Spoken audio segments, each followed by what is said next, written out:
Kiekvieną kartą, kai skaitau tavo laišką, man parašyta per mano ranką. Praėjus tam tikram laikui, suprantu, kad tu nulaužei visas mano loginio proto programas. Nes aš taip neparašyčiau, tai tavo braižas, o ypač šis tavo laiškas.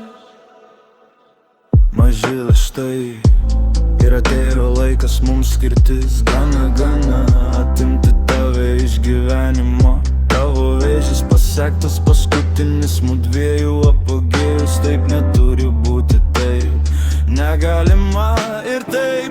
Aš tavo draugės voicemail tau atsiunčiau šiandien per jau tau, nes tu mane taip stipriai myli, kad atmestum viską, ką sakau.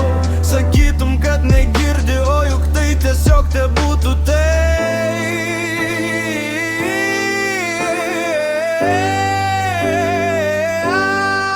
Kad tu tiesiog nenori girdėti.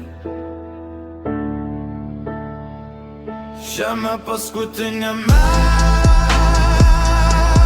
laiške aš tau sielą atiduosiu, visą save atiduodu tau, tam, kad tu žemėje patirtum tai, ko nusipelnei, tu nusipelnei.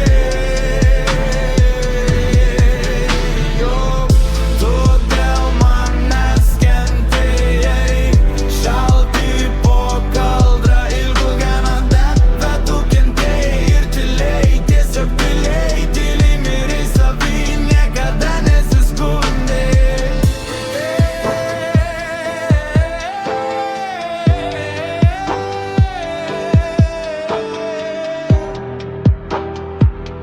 Tu tiesiog laukai stebuklo.